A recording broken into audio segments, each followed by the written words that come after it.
If you're one of the millions of people just hearing about D&D and want to get started with your own game from the comfort of your home, then stick around.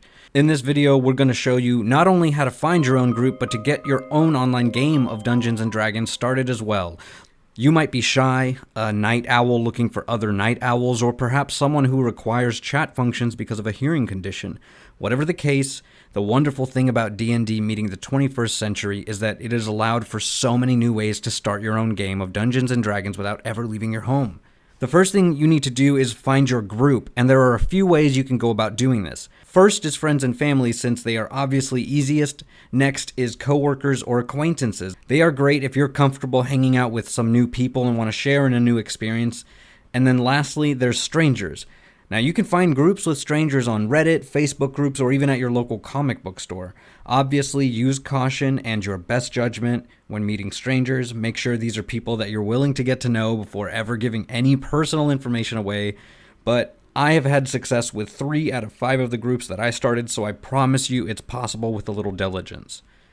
Now, each method of starting the group has their pros and cons, but whichever way you go about it, in the end, you're going to need the next part of this video, which is the platform on which to play. First up is good old Discord. You can create a free account, start a server, invite your fellow adventurers with the link, and join a video or voice chat on the agreed upon day, and you're going. The DM can also share their screen if they want in order to show pictures, maps, music, and more. You can even add third-party extensions to create music playlists and other fun things like that. Next up is Zoom. Now, this is a similar program to Discord in that it's a video service that allows you to join a group chat.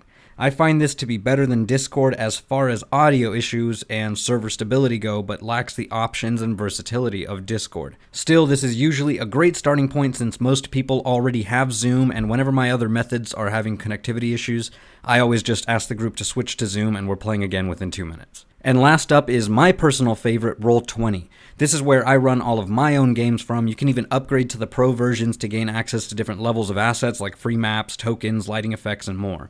This program works for audio and video, allows you to upload images and maps, can track rules and initiative, has character sheets that you can edit directly, allows you to roll virtual dice, and can even connect to D&D Beyond. It's packed with goodies and it's free.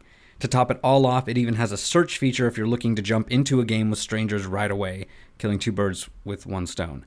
There are a lot of ways to go about getting a group together, but once you do, all that matters when picking a platform to host the games ultimately is that everyone can hear each other and that the group works well together. For some groups, all they use is voice. Other groups are strictly chat-based because they like the freedom it allows since you can respond to the chats at your own convenience.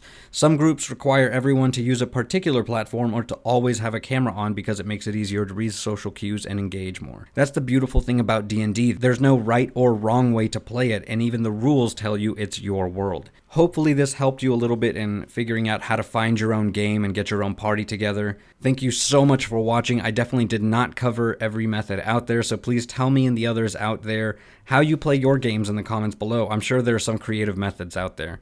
As always, don't forget to like and subscribe, feed your Displacer Beasts, and we'll see you next time, adventurers.